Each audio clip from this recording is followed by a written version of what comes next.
Pues si habéis muerto con Cristo en cuanto a los rudimentos del mundo, ¿por qué como si vivieseis en el mundo os sometéis a preceptos, tales como no manejes, ni gustes, ni aun toques, en conformidad a mandamientos y doctrinas de hombres, cosas todas que se destruyen con el uso? Tales cosas tienen a la verdad cierta reputación de sabiduría, en culto voluntario, en humildad y en duro trato del cuerpo, pero no tienen valor alguno contra los apetitos de la carne. Padre Santo, uno de los grandes temas de la palabra de Dios, sobre todo del Nuevo Testamento, es acerca de la conversión del alma, acerca de la salvación de los seres humanos. Sobre todo aquí en el Nuevo Testamento, y independientemente del propósito, ¿verdad?, por el que cada carta fue escrita en el Nuevo Testamento, sabemos que hay un propósito específico por el que cada carta se escribió, y a lo largo de este estudio de la carta a los Colosenses, pues hemos repetido en varias ocasiones el propósito por el cual se escribió esta carta, un propósito específico, ¿verdad?, según la situación que cada congregación estaba viviendo o estaban pasando. Eso es lo que los escritores, inspirados por el Espíritu Santo, hablaron a las iglesias, ¿verdad?, escribieron a las iglesias. Pero en todas ellas, en todas las cartas, en todo, le repito, sobre todo en el Nuevo Testamento, hay un gran tema, ¿no? Y este gran tema es el tema de la conversión de nuestras almas, de la salvación de nuestras almas. Es de hecho el principal propósito de la palabra de Dios. Es la principal razón por la que nuestro Señor Jesucristo vino a este mundo, ¿verdad? Él dijo, porque el Hijo del Hombre ha venido a buscar y a salvar lo que se había perdido. Esa salvación o esa conversión del alma se manifiesta definitivamente en la vida de las personas, ¿verdad? En una vida regenerada, en una vida que manifiesta los frutos de esa obra maravillosa que Dios hace en la vida de los seres humanos. Es muy importante, hermanos, porque a pesar de que es el principal propósito de todo el Nuevo Testamento y aún del Antiguo Testamento, que eso es el principal propósito, de hecho, de cada vez que nosotros nos reunimos como iglesia, ¿verdad? Venimos a adorar, venimos a exaltarle, pero siempre está ese propósito principal, el hecho de que Dios siga obrando esa obra maravillosa en los corazones y en las almas de los seres humanos. Sin duda alguna, siempre que nos reunimos, no solamente en esta iglesia, sino en todas las iglesias, siempre hay almas, ¿verdad?, que aún no han experimentado esa gran bendición de la conversión de su alma, de la salvación de su alma. Pero ¿qué es la conversión del alma? ¿Qué es la salvación del alma? Pues simplemente podemos decir que es una obra del Espíritu Santo, que es una obra de Dios, que nosotros no podemos hacernos de ella por ningún medio humano que nosotros conozcamos. Simplemente no hay manera, hermanos. No es ni siquiera la educación, el conocimiento aún de la misma palabra de Dios. No son las obras que nosotros realicemos, nuestros esfuerzos, ¿verdad?, como personas en tratar de hacer cosas que nosotros creemos que van a agradar a Dios. Eso no produce en nosotros ese milagro maravilloso de la conversión, porque es una obra exclusivamente 100% de Dios y del Espíritu Santo. Entonces es en vano cualquier cosa que nosotros hagamos. El esfuerzo humano dentro de las cosas de Dios, dentro del reino de Dios, tiene su lugar, ¿verdad?, bien específico, porque definitivamente hay un esfuerzo humano que nosotros tenemos que hacer en los caminos del Señor. Al estar aquí reunidos Simplemente hicimos un esfuerzo, tal vez unos más que otros, ¿verdad? Para levantarse de sus camas y alistarse y venir a la iglesia. Requirió de un esfuerzo mínimo tal vez, y tal vez otros un esfuerzo un poco más grande. Hay esfuerzos definitivamente en el caminar del Señor, pero eso tiene su lugar, ¿verdad? Tiene su espacio en la vida del creyente. Pero le repito, hermanos, es importante poder entender que la conversión del alma, la salvación del hombre, la regeneración o el nuevo nacimiento, como son diversas maneras que se menciona en la Escritura, es única y exclusivamente una obra del Espíritu Santo. En Juan capítulo 1, en el versículo 11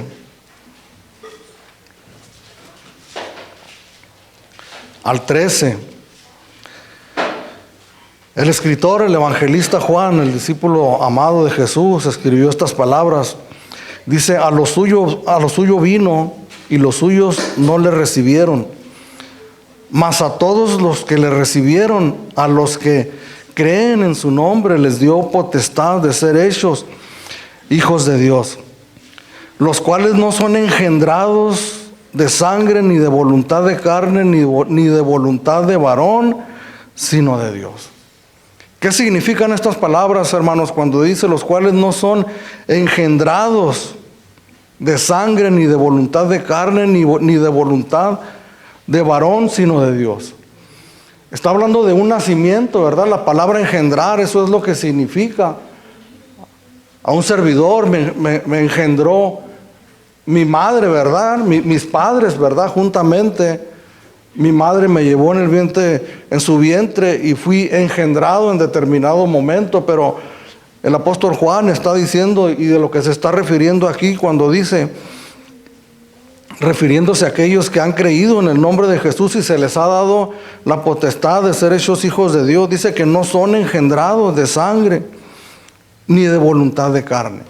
Esto significa que no es definitivamente bajo ninguna obra humana que nosotros quisiéramos hacer para poder lograrlo. Dice, sino de Dios. Hemos sido engendrados aquellos que hemos creído en el Señor Jesucristo como nuestro Salvador por voluntad de Dios. En Primera de Pedro capítulo 1, versículo 2 y 3, el apóstol escribió y dice: siendo renacidos, no por de simiente corruptible, sino de incorruptible, por la palabra de Dios que vive y permanece para siempre. Dice, siendo renacidos. ¿Qué significa la palabra renacidos? Y que tiene un vínculo con esta palabra que menciona el apóstol Juan cuando dice siendo engendrados, renacidos, pues habla de algo que vuelve a suceder, ¿verdad? Nosotros nacimos en este mundo, pero cuando el apóstol Pedro se refiere a renacer, habla de un posterior nacimiento, ¿verdad? A cuando nosotros nacimos de manera natural. El apóstol Pedro aclara y dice, ¿verdad? Porque está hablando de la conversión, de la salvación de los seres humanos, y dice siendo renacidos, no de simiente corruptible, no de una semilla de este mundo, no, perdóneme la palabra, ¿verdad?, tan directa, pero no engendrados por medio del esperma del ser humano, teniendo contacto con el óvulo de la mujer, corruptible, sino de incorruptible, por la palabra de Dios que vive y permanece para siempre. Eso quiere decir, hermanos, que la obra de conversión, de salvación, tiene lugar en la vida de las personas cuando escuchan el Evangelio de nuestro Señor Jesucristo, el Evangelio de salvación que Dios nos concede, ¿verdad? Por su gracia y misericordia, poder creer en ese Evangelio, ¿verdad? En las buenas nuevas de salvación. Es entonces cuando se produce en nuestras vidas esa obra maravillosa de Dios. Pero el énfasis que yo quiero dejarles en esta mañana es que eso no de ninguna manera tenemos absolutamente ni la más mínima participación en ello. Segunda de Corintios capítulo 5 versículo 17, ese texto que casi todos nosotros es uno de los primeros textos que nos aprendemos, ¿verdad? Que dice: de modo que si alguno está en Cristo, nueva criatura es. Las cosas viejas pasaron, he aquí, todas son hechas nuevas. Y el versículo 18 enseguida, si tiene usted su Biblia en su mano, ¿qué es lo que dice ahí? Si alguien me puede decir, por favor, con voz alta y fuerte. Y todo esto proviene de Dios. Fíjese, yo cuando escuché cuando leí por primera vez ese versículo y estaba experimentando la misericordia de Dios, tocó mi corazón ese texto, de modo que si alguno está en Cristo, nueva criatura es. Las cosas viejas pasaron, porque yo estaba ansioso, ¿verdad?, de dejar esa vida pasada y comenzar una nueva, de manera que llenó mi corazón, ¿verdad?, este pasaje. Las cosas viejas pasaron, en aquí, todas son hechas nuevas. Pero no puse mucha atención en ese siguiente versículo que es tan importante, ¿verdad?, donde dice: todo esto proviene de Dios. Entonces la obra, hermanos, de salvación y de conversión, dependemos nosotros total y completamente de Dios. Y repito, no es por ninguna buena obra que nosotros hagamos. No es por ningún esfuerzo que nosotros hagamos para tratar de agradar a Dios y poder conseguir esa gran bendición. No lo podemos, es imposible para nosotros. Por eso el Señor Jesucristo, cuando tuvo enfrente a aquel hombre, aquel episodio conocido como el joven rico, ¿verdad?, y que tuvo ese encuentro con ese varón, con ese joven, como lo menciona la Escritura. Y cuando el Señor le dice, después de la conversación, dice: bueno, pues vende todo lo que tienes y dáselo a los pobres, y ven y sígueme. Dice la palabra que este joven se fue triste, dice, porque tenía muchas posesiones. Se le hizo muy difícil de aceptar lo que Jesús le estaba diciendo. Tiene su trasfondo y tiene su enseñanza y su interpretación, pero yo lo que quiero poner énfasis en esta mañana es en lo que el Señor Jesucristo les dijo a sus discípulos cuando miraron la dificultad para que el hombre recibiera las cosas de Dios.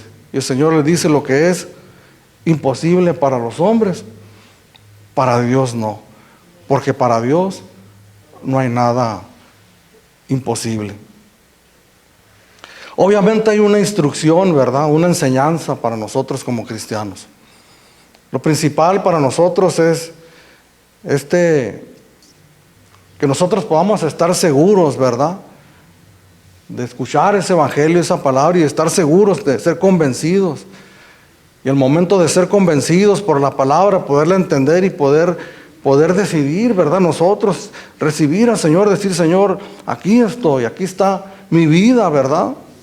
Me arrepiento de mis pecados, perdóname, reconozco que soy un pecador, un vil pecador, y que no puedo hacer nada al respecto. Ayúdame, rendirnos delante de Él. Sin embargo, en ese momento, de ahí para adelante, hay una instrucción de la palabra de Dios, definitivamente.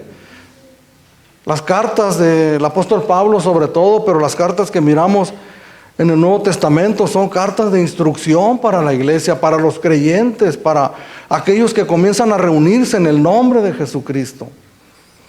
Hay una instrucción. Lo que yo le estoy mencionando en esta mañana acerca de la conversión no es algo que yo esté inventando, ¿verdad? O que haya yo en mi casa compuesto o inventado con algunas palabras. Eso es algo que yo aprendí y que está escrito en la palabra de Dios. La doctrina, la enseñanza correcta de la palabra de Dios. Pero hay un punto en la enseñanza cristiana donde nos instruyen a nosotros como cristianos lo que debemos hacer y lo que no debemos hacer. Hay una enseñanza específica, hermanos, para nosotros que nos dice que nosotros debemos de vivir de determinada manera. Si hemos abrazado la fe, se espera, ¿verdad?, de nosotros. Se espera una conducta, un caminar y sí, un esfuerzo, ¿verdad?, que nosotros hacemos para obedecer a la palabra de Dios y someternos a ella, porque definitivamente no es fácil el caminar con Dios en los caminos del Señor. Nosotros siempre ponemos mucho énfasis, ¿verdad?, en las cosas que no debemos nosotros hacer. Y a veces son cosas extremadamente pecaminosas, inmoralidades sexuales o situaciones de tipo vergonzoso, ¿verdad? Deshonestas, inmoralidades de todo tipo. Sin embargo, también hay actitudes en nuestra vida, y que es precisamente lo que el apóstol Pablo ha estado tratando en esta carta.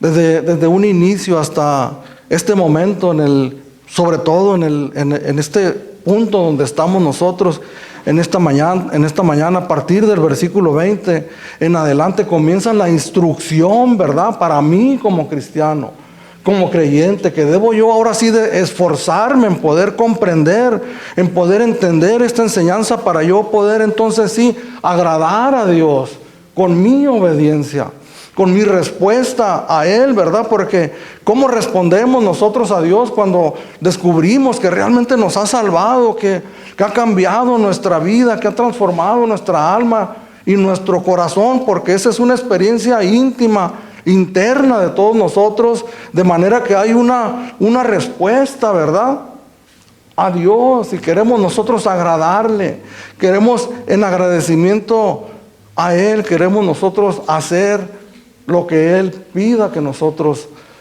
hagamos. Y a partir de este versículo 20 en adelante hay una instrucción para nuestra nueva vida como cristianos. Y esa instrucción, le repito, incluye cosas que no debemos de hacer, cosas que se nos está prohibido hacer, ¿verdad? Y hay cosas que también nosotros debemos practicar, debemos hacer, y que están explícitas aquí, y que a lo largo de las siguientes semanas vamos a estar nosotros mirando. Pero, y le repito una vez más, esta instrucción de nuestra nueva manera de vivir, nosotros ponemos mucho énfasis en esas cuestiones escandalosas, ¿verdad? Vicios, de adicciones y de tantas cosas. Pero el apóstol Pablo está hablando de algo específico aquí, ¿verdad?, a la iglesia. Decíamos que el propósito de cada escritor era basado en algo específico que había ahí, y que el propósito principal de aquella situación, el que estaba observando el siervo de Dios, era que aquellas cosas estaban haciendo que los creyentes quitaran la mirada de Jesucristo y ponerlas en otras cosas. El propósito de las inmoralidades, de los pecados escandalosos, pues definitivamente es desviarnos a nosotros de los caminos del Señor e ir en pos de caminos equivocados, ¿verdad? Pero este punto, hermanos, que habla el apóstol Pablo, y que es el asunto de la religiosidad, de los esfuerzos del ser humano por agradar a Dios con sus propias fuerzas, de buscar al Señor o tratar de hacer cosas bajo mi propio esfuerzo para poder encontrar el agrado o el beneplácito de Dios, sabiendo que la única manera, porque el gran propósito que miramos aquí en la carta, que lo hemos repetido en algunas ocasiones, es que el apóstol Pablo nos presenta a Jesucristo como lo único que nosotros necesitamos, ¿verdad?, para las cuestiones del alma, la fe en nuestro Señor Jesucristo, poner nuestra mirada en Él para poder nosotros alcanzar la salvación, y para poder caminar en ese camino difícil que es la vida cristiana. Es la misma, hermanos, seguir poniendo los ojos en nuestro Señor Jesucristo, abandonarnos nosotros a Él, ¿verdad? Dejar de confiar en nuestras propias fuerzas y confiar completa y totalmente en el Señor Jesús. Entonces quitamos nosotros nuestra mirada de este gran peligro, ¿verdad? Porque la religiosidad tiene apariencia de piedad, de algo agradable, de algo que es bueno, ¿verdad? De hecho decimos nosotros, o se escucha, ¿verdad? Escuchamos esta frase, que todas las religiones son buenas, que todas nos hablan de Dios, que todas nos llevan, ¿verdad?, a Dios. Que no importa lo que crean, simplemente hablan de Dios, y las religiones todas aportan algo bueno. Sin embargo, no es eso lo que enseña aquí el apóstol Pablo. No es eso, hermanos, lo que nuestro Señor Jesucristo enseñaba. ¿En quién basaba la enseñanza el apóstol Pablo, el apóstol Juan, el apóstol Pedro? ¿En quién basaba la enseñanza los discípulos de Jesucristo, los escritores, los apóstoles? Cuando el apóstol Pablo habla del fundamento de los apóstoles, está hablando de la enseñanza, de la doctrina de los apóstoles, que a su vez ellos recibieron del Señor Jesucristo, ¿verdad? Entonces, ¿qué enseñaba Jesús, hermano, respecto a este punto? En Juan capítulo 3 hay una historia muy interesante ahí, donde aparte de Jesús, el personaje que aparece ahí es un hombre llamado Nicodemo. ¿Y quién era Nicodemo? Nicodemo era un sacerdote judío, un fariseo, un hombre principal del pueblo de Israel, parte de un grupo de sacerdotes que gobernaban al pueblo de Israel, entendidos en la palabra de Dios, en la ley. Dice que este hombre llegó de noche, ¿verdad?, con el Señor Jesús, y llegó diciéndole estas palabras: Maestro, sabemos que tú vienes de Dios, porque nadie hace las obras que tú haces. Como que llegó con mucha propiedad, ¿verdad? Llegó con formalidad con el Señor Jesús, y el Señor, sin mucha formalidad o sin nada de formalidad, le dice estas palabras directamente: de cierto te digo que si no nacieres de nuevo no puedes ver el reino de Dios.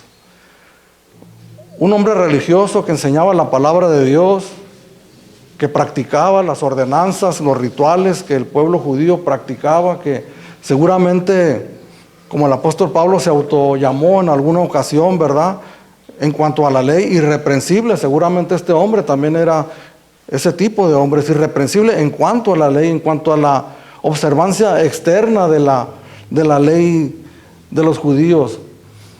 Sin embargo, el Señor le dice: de cierto te digo a ti, Nicodemo, que eres un sacerdote, que conoces la palabra, que practicas la ley y todos los rituales y ordenanzas y añadiduras que habían añadido ellos, ¿verdad?, a la ley. Si no nacieres de nuevo, no puedes ver el reino de Dios. ¿Qué tantos esfuerzos podía poner Nicodemo en la práctica, ¿verdad?, de su religiosidad, de su creencia, de su tradición? Sin embargo, no le alcanzaba a él para que un día, como le decíamos semanas atrás, que cerrara sus ojos en este mundo, pudiera mirar cara a cara al Señor. Grande sería su sorpresa si en él no se efectuaba este milagro maravilloso que Jesús llama aquí en el capítulo 3 el nuevo nacimiento. Más aún, hermanos, en el capítulo 7 de Mateo, casi al final del Sermón del Monte, el Señor Jesús dice unas palabras muy fuertes.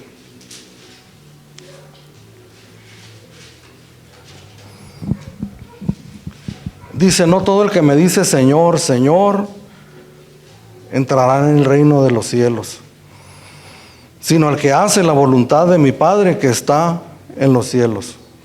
Muchos me dirán en aquel día. ¿A cuál día se refiere, hermanos?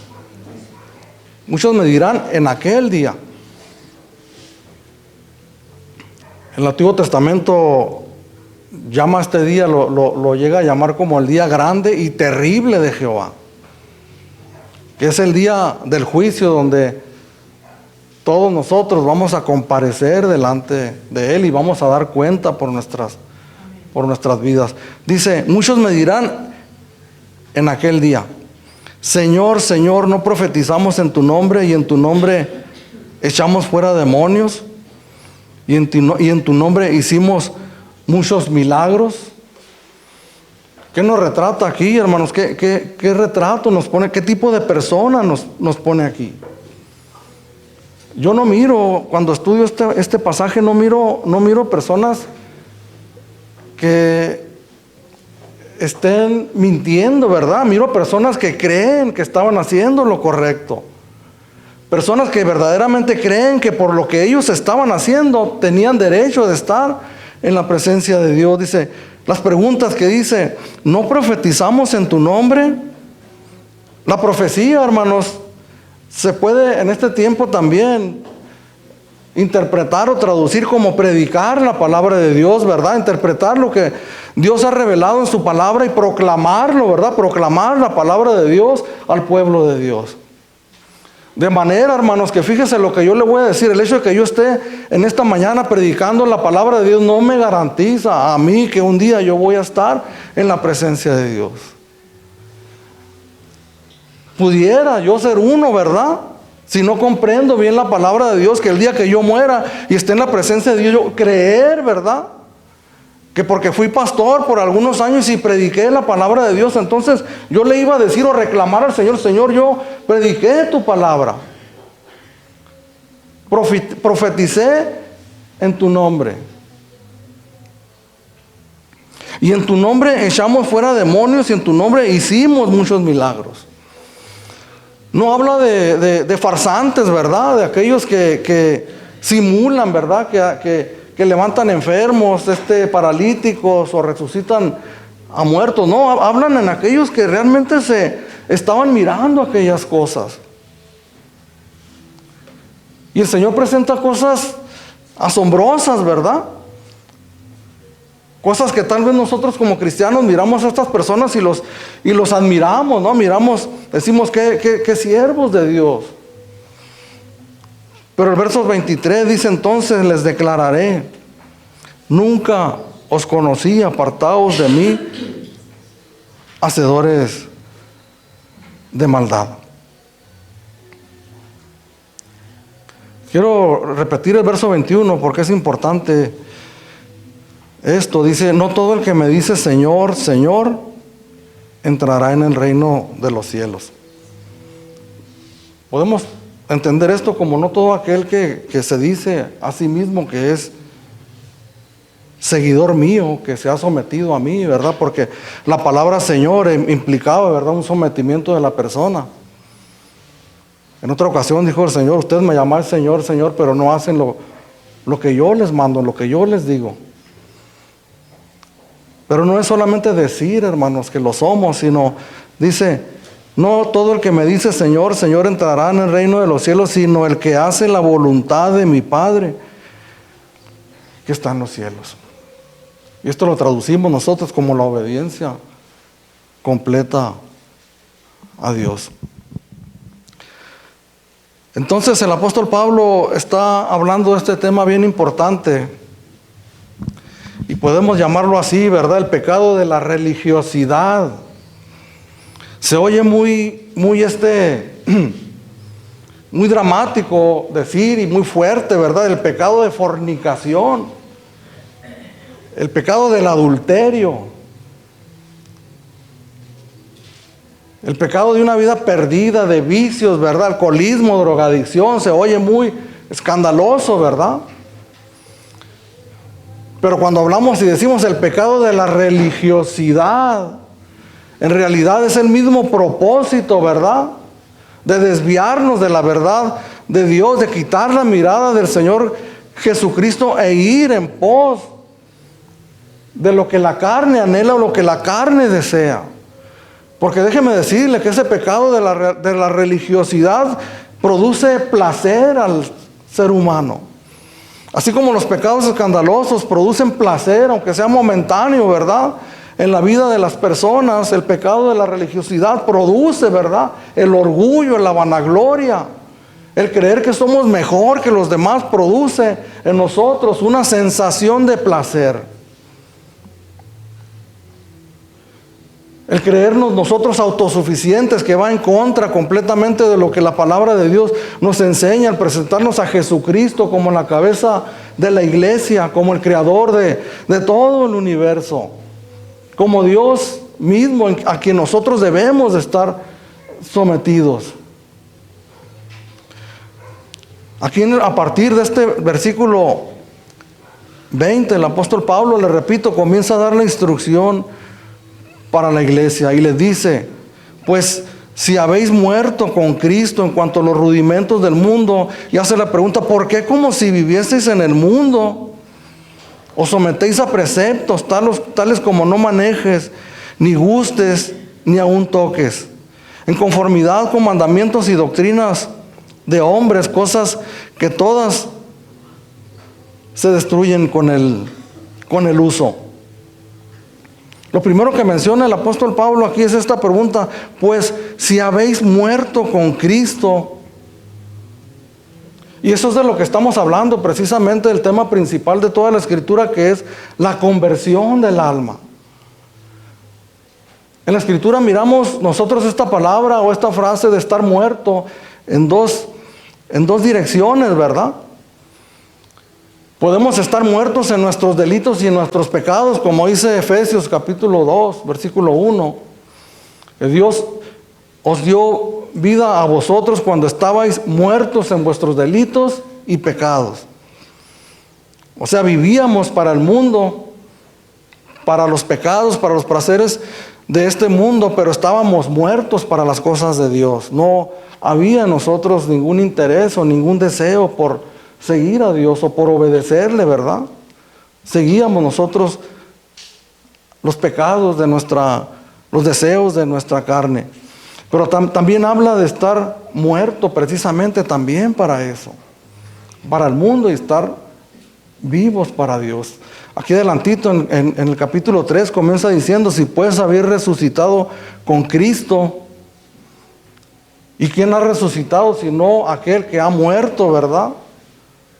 Al mundo, para vivir para Dios. En Romanos capítulo 6, versículo 1 al 4, el apóstol Pablo escribe, dice: ¿qué pues diremos? ¿Perseveraremos en el pecado para que la gracia abunde?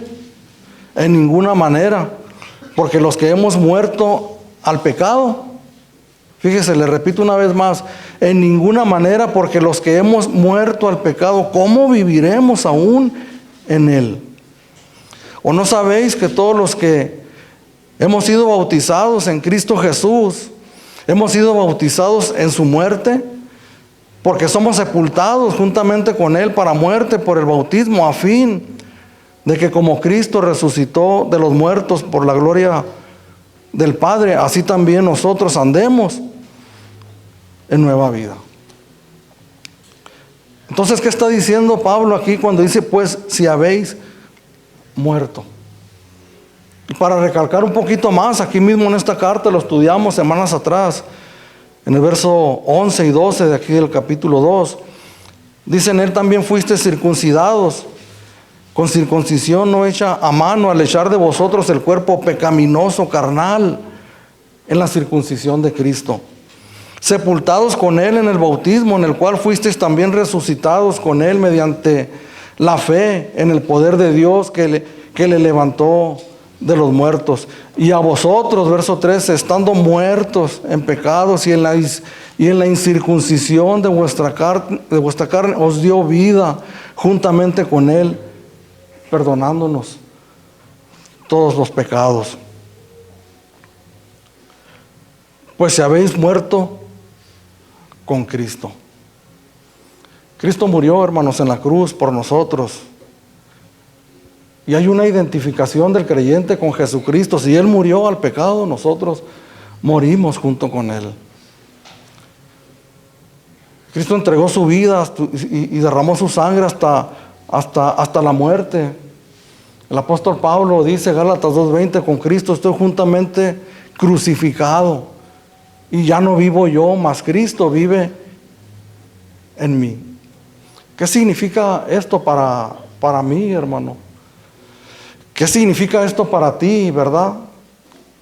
Que continuamente decimos, Señor, Señor. Que doblamos nuestras rodillas, que clamamos a Dios, que oramos a Dios, ¿verdad? Que hacemos cosas que pretendemos agradarle al Señor. ¿Qué significan estas cosas para nosotros? Esta pregunta del apóstol Pablo es bien importante, hermanos. Después de hacer esta afirmación, si habéis muerto con Cristo, esta frase la podemos nosotros interpretar o traducir. Si realmente ha sucedido en mi vida este milagro de la conversión. Antes yo estaba muerto, sí, pero para Dios, y estaba vivo para el mundo. Las cosas que ofrece el mundo producían en mí, ¿verdad? Producían placer, había una motivación en mí para ir en pos de ello, porque estaba vivo para el mundo y no quería nada con Dios porque estaba muerto para Dios. Pero el momento de la conversión, hermanos, aquello cambia completamente. Es un giro total, hermanos, de 180 grados en la vida de la persona. Y ahora aquello para lo cual estaba vivo, ahora está muerto. Y para lo cual estaba muerto, ahora está vivo. Entonces nosotros, dice el apóstol Pablo, hablando a la iglesia, les dice, si realmente se ha producido esa unión con Cristo en su muerte, en su resurrección, de tal manera que estén viviendo en vida nueva. En cuanto a los rudimentos del mundo, esta palabra se está refiriendo el apóstol Pablo a la enseñanza de los falsos maestros específicamente en este punto. Y esa enseñanza de los falsos maestros eran, hermanos, normas, preceptos de tipo religioso que Dios no mandó al hombre que practicara. O, como dijimos la semana pasada, cuando habla de la ley de Dios en el Antiguo Testamento, eran sombra de lo que había de venir de Cristo y el Evangelio, y una vez Cristo presente, aquellas cosas ya no son necesarias para nosotros. Pero el punto es que estos falsos maestros no únicamente miraban la ley de Dios y querían imponerla tal cual, sino que añadían o la modificaban o la transformaban completamente, imponiendo cargas a las personas. Entonces esta pregunta, hermanos, después de hacer esta afirmación, Pablo, si realmente hemos nosotros experimentado esta salvación y esta pregunta, entonces ¿por qué? ¿Por qué como si vivieses en el mundo todavía te sometes a preceptos? Tales como no manejes, no gustes, ni aún toques. Si nosotros miramos los pecados que mencionamos hace unos momentos, ¿verdad? De todo tipo, los más comunes que nosotros identificamos, podemos hacer la misma pregunta también, ¿verdad?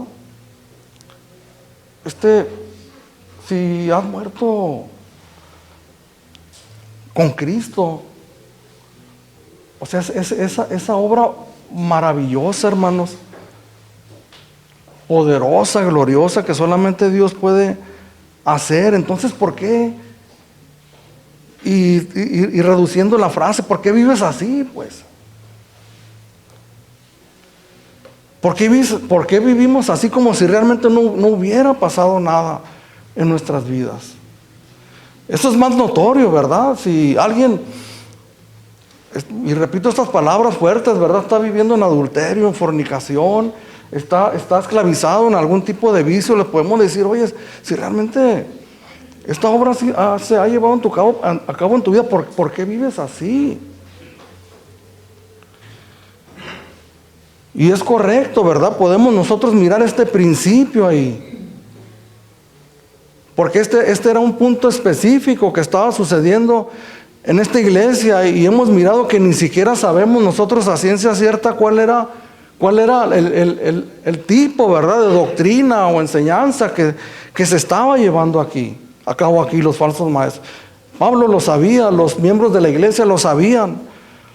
Nosotros tenemos nada más pistas, ¿verdad? Conforme a lo que miramos, ¿no? Cuando dice que se someten a preceptos tales como no manejes, ni gustes, ni aún toques, podemos nosotros mirar, ¿verdad?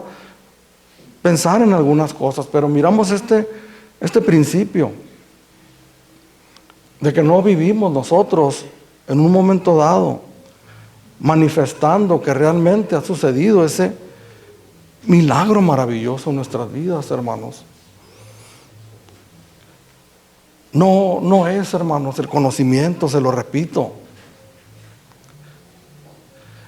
No es la apariencia de piedad, hermanos. No es el pararme aquí y predicarles la palabra de Dios.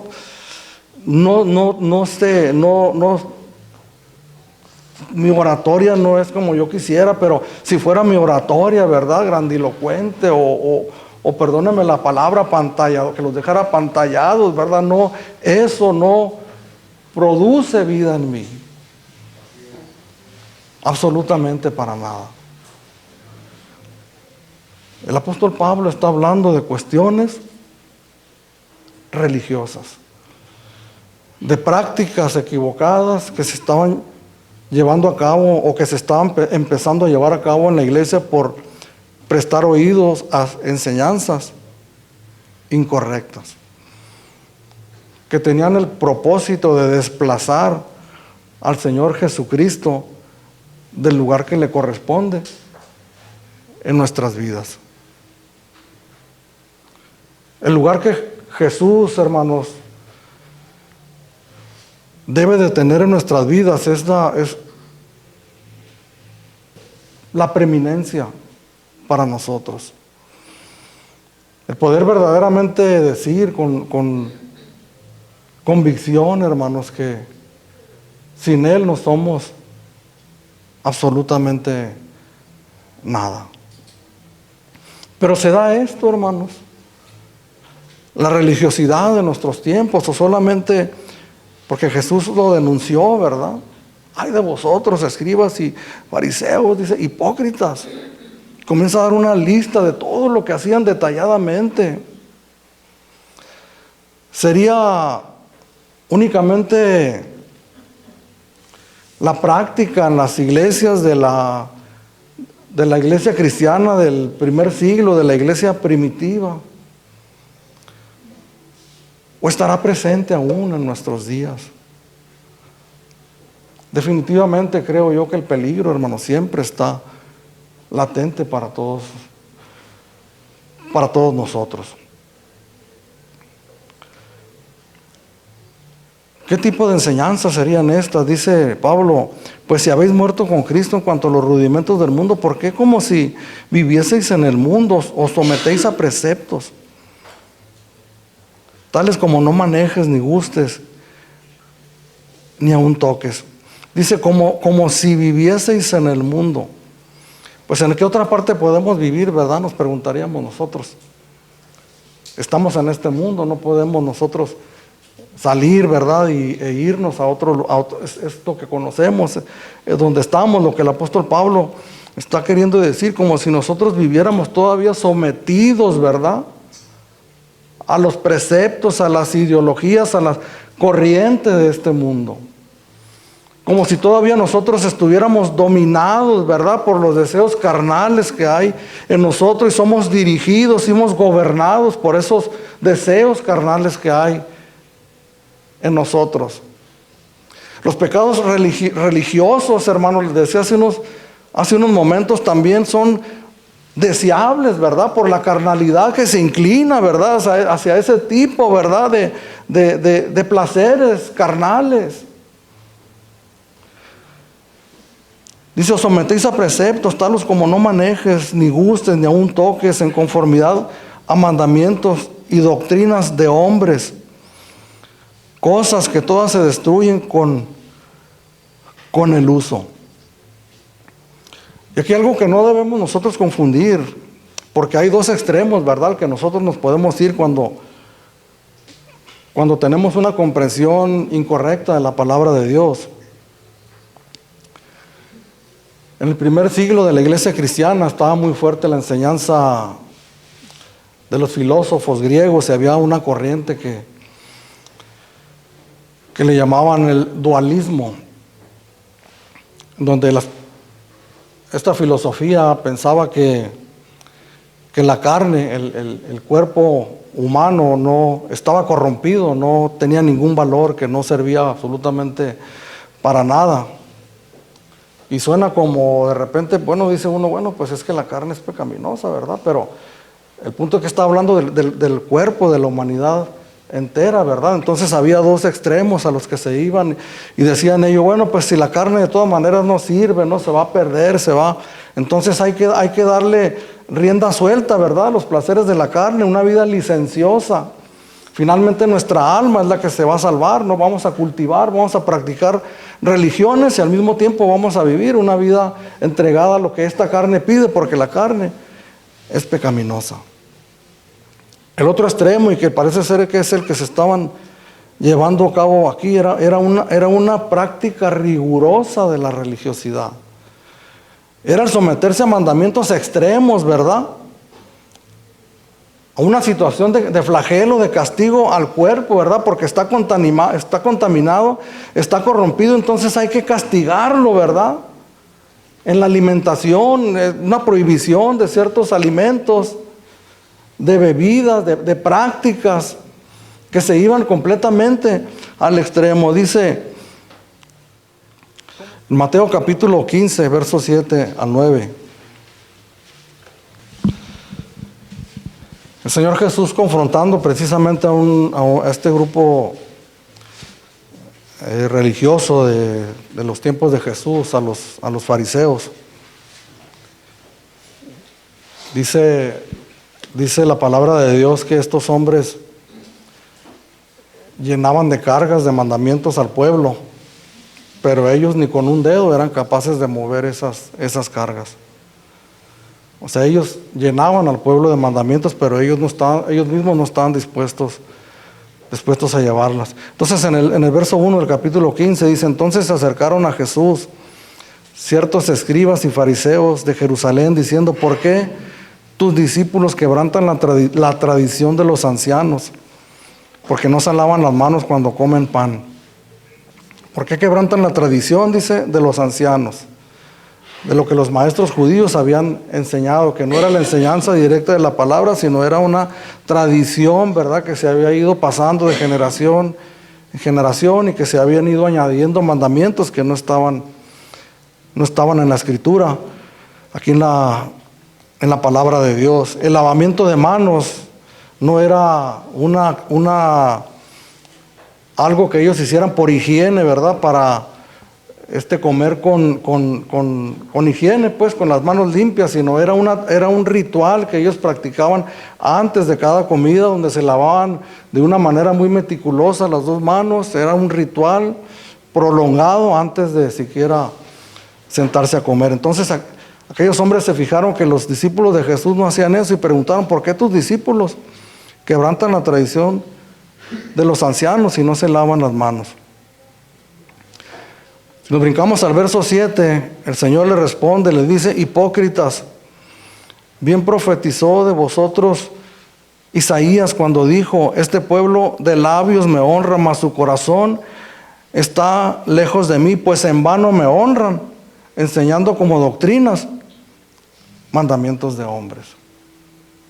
Jesús te está citando la palabra de Dios del profeta Isaías, ¿verdad? Casi 1000 años antes que el profeta mencionó estas palabras y que eran pertinentes, eran actuales en el tiempo que Jesús estaba viviendo.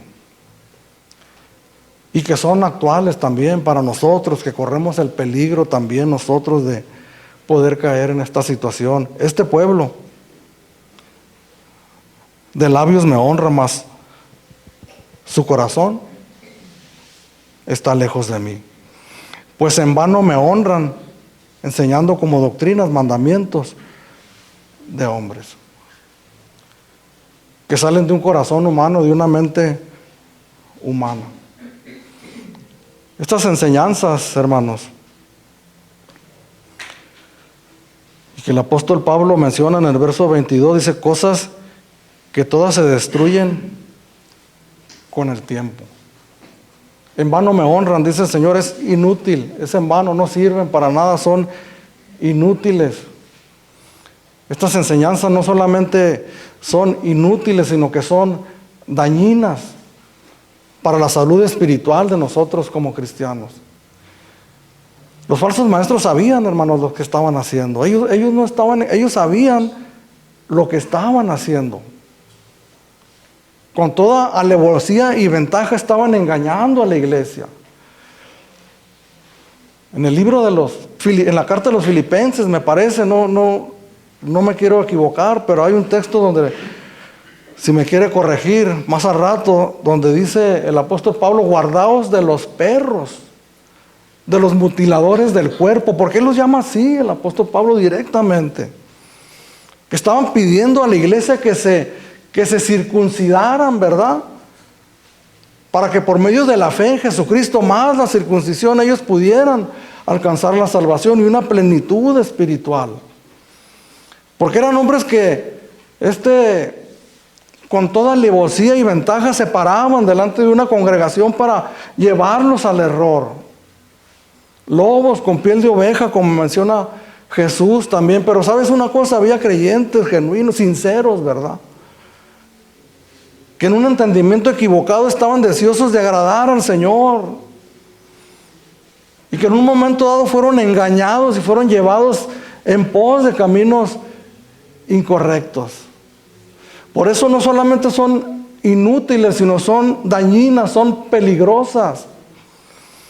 Porque nos pueden llevar fuera de la esfera de Dios y creyendo nosotros, ¿verdad? Que estamos honrando a Dios con nuestros hechos, con nuestras obras aún, con nuestras palabras, pero que nuestro corazón está lejos de Él. Ese es el peligro, hermanos, que el apóstol Pablo está tratando de cuidar a la iglesia. Pues hablando de lo que es inútil, ¿verdad? Pero aparte de la inutilidad, produce, hermanos, en el corazón de aquellos que, si llegamos a practicar aquellas cosas, producen orgullo. Porque el pecado religioso nos lleva a nosotros al orgullo de la religiosidad. Y el orgullo de la religiosidad, hermanos, nos lleva a nosotros a creernos superiores a los demás. Esta cosa del orgullo religioso, hermanos, es algo peligroso. El no ser nadie, hermanos, el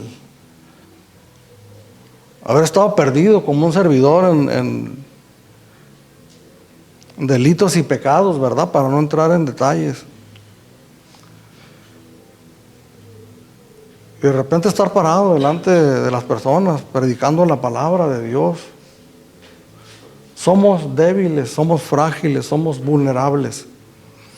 El apóstol Pablo escribió en la primera carta a los Corintios, dice que tenemos este tesoro de la palabra de Dios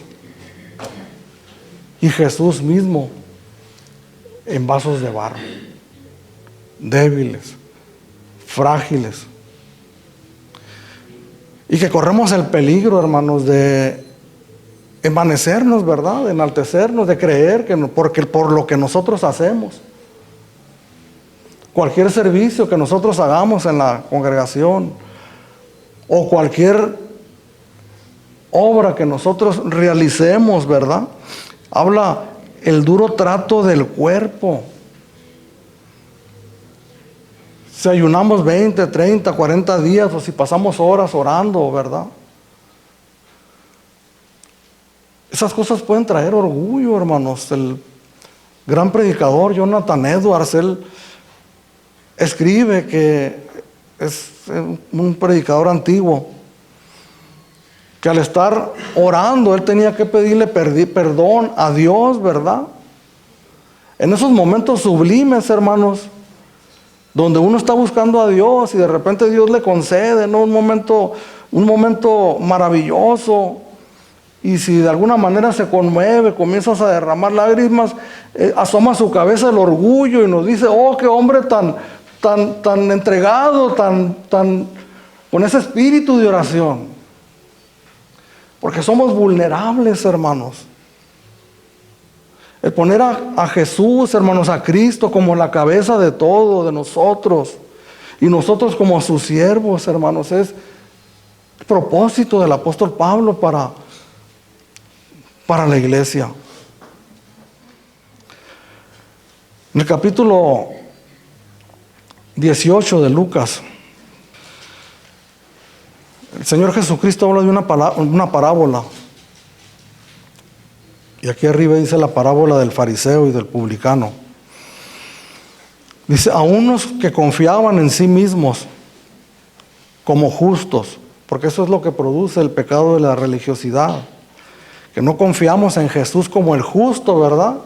Y que justifica al pecador, sino que confiamos en nosotros, que podemos llegar a ser justos por practicar obras de justicia. Y menospreciaban a los otros. Dijo también esta parábola, 2 hombres subieron al templo a orar. Uno era fariseo y el otro publicano. Y el fariseo, puesto en pie, oraba consigo mismo. De esta manera. Este hombre practicaba la oración. Aquí no lo menciona porque está orando, pero los fariseos oraban 3 veces al día y lo hacían públicamente en las esquinas y en las calles y en las sinagogas donde ellos pudieran ser vistos. Y dice, te doy gracias porque no soy como los otros hombres, ladrones, injustos, adúlteros, ni aún como este publicano. Un publicano era un recaudador de impuestos que era tenido como lo peor de la sociedad. Ayuno 2 veces a la semana. Doy diezmos de todo lo que gano. Mas el publicano, estando lejos, no quería ni aún alzar los ojos al cielo, sino que se golpeaba el pecho diciendo, sé propicio a mí, pecador. Os digo que éste descendió a su casa justificado antes que el otro, porque cualquiera que se enaltece será humillado, y el que se humilla será enaltecido. Somos como un grano de arena, hermanos, en la presencia de Dios.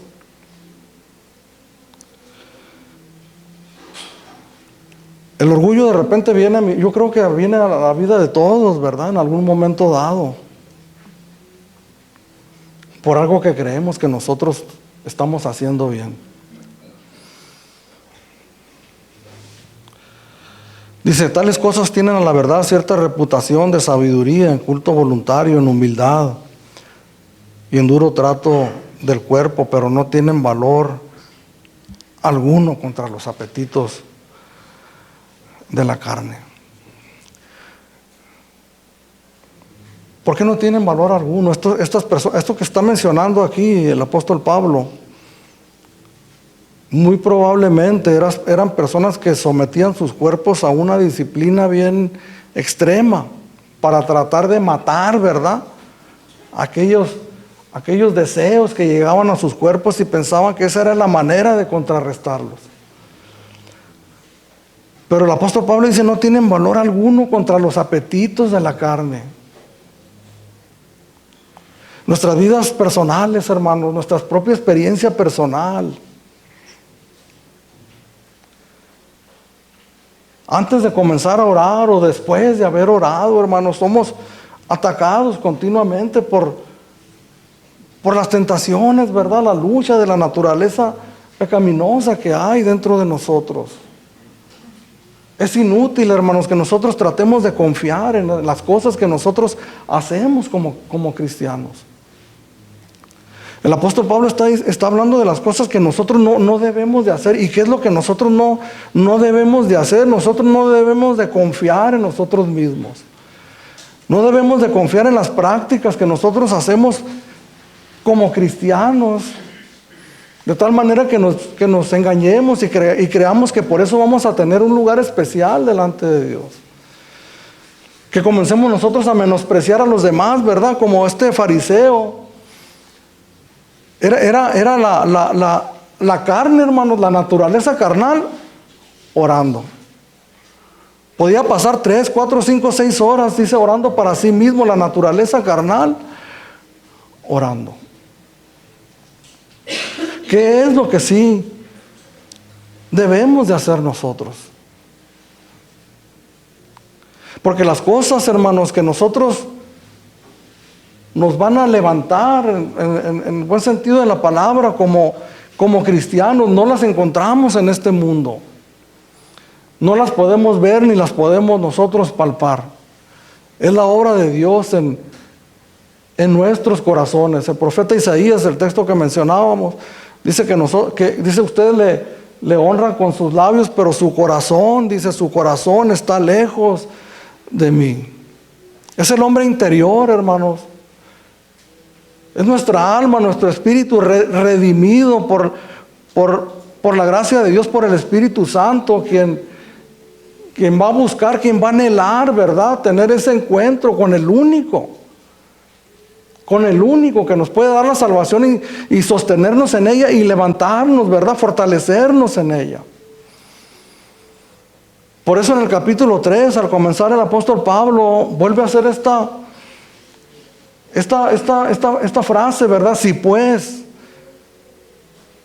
habéis resucitado con Cristo, y es lo mismo también que decir, ¿verdad? Si realmente han experimentado la conversión de sus almas, ¿qué es lo que tienen que hacer? Esfuércense, practiquen, hagan, no manejen, no gusten, no toquen, no hagan. Ayunen, oren por horas largas. No, dice el apóstol Pablo, buscad las cosas de arriba, donde está Cristo sentado a la diestra de Dios.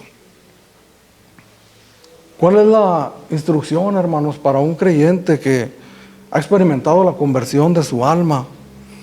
No estamos hablando que no hay prácticas que nosotros debemos de realizar. Tenemos que congregarnos, ¿verdad? Como dice el escritor de Hebreos, no dejemos de congregarnos como algunos que lo tienen por costumbre. Tenemos que ofrendar, ¿verdad? Tenemos que servir en la iglesia, tenemos que esforzarnos. Pero ¿cuál es la enseñanza que nos tenemos nosotros que dar los unos a los otros cuando has experimentado la conversión? Si alguien se acerca al terminar este servicio y me dice que ha experimentado la conversión de su alma, ¿qué hago? ¿Qué sigue? Si has experimentado la conversión de tu alma, si has resucitado con Cristo, busca las cosas de arriba, donde está Cristo sentado a la diestra de Dios. Esta es una expresión, hermanos, metafórica. Nos está hablando que nosotros busquemos el reino de Dios y su justicia. Capítulo 6 de Mateo, el texto que habla en contra del afán y la ansiedad, ¿verdad? No os afanéis por qué habéis de comer y qué habéis de beber o qué habéis de vestir. Dice el Señor Jesús que todas estas cosas, dice, Dios tiene cuidado de nosotros, más buscad primeramente el reino de Dios y su justicia. Sí, hermanos, sí incluye la oración. Si puedes orar si puedes alcanzar a orar 1 hora, como dice el Señor a sus discípulos, no habéis podido orar conmigo ni siquiera 1 hora. Sí, es bueno el tiempo, acumular o pasar tiempo en oración.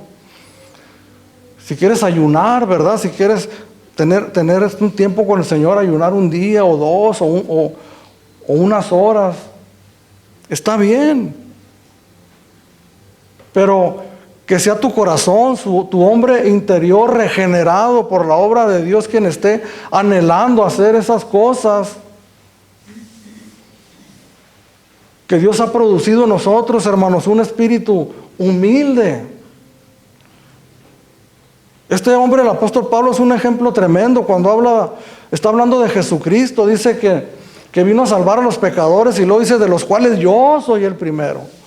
Recordemos la referencia del fariseo, dice no soy como este publicano. Yo sí hago esto y hago otro, y no soy como este, yo soy mejor que él. El apóstol Pablo dice, Cristo Jesús vino a salvar a los pecadores, de los cuales de todos ellos yo soy el primero. Cuando habla de su apostolado, dice un llamamiento del cual no soy digno de ser llamado apóstol. ¿Qué produce en nosotros, hermanos? La salvación de nuestra alma no produce orgullo de ninguna manera. Existe el peligro, corremos el peligro. El capítulo 5, el versículo 3 de Mateo dice, bienaventurados los pobres en espíritu. Aquellos que han reconocido que no tienen absolutamente nada de qué sostenerse. Y que nunca lo van a tener a lo largo de toda su vida como cristianos. Nunca vamos a poder sostenernos y decir que algo que yo soy me va a sostener en mi vida como cristiano. No, hermanos.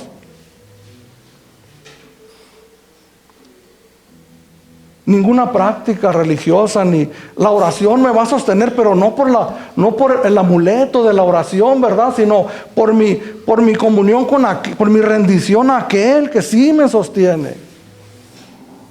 La oración es esa, hermanos, es estar con Él. No es un amuleto, no es una práctica supersticiosa que nos va a traer beneficios personales a nosotros. Es la rendición completa y total al Señor Jesucristo de nuestras vidas. A veces, hermanos, le confieso algo. Yo siempre he sido muy temeroso para hablar en público. Vamos a cumplir 15 años como iglesia, como pastor. Ese es el tiempo que tengo predicando aquí. Anteriormente, prediqué unos años anteriormente, pero siempre he tenido un temor, como usted no se imagina, pararme delante de personas y predicar. Y sabe que a veces me da tentación de pensar, a veces o si voy a algún lugar donde no he ido, ¿verdad? Y me empieza a entrar ese temor. Y yo comienzo a meditar a veces, no, pues acuérdate que tú ya tienes años predicando.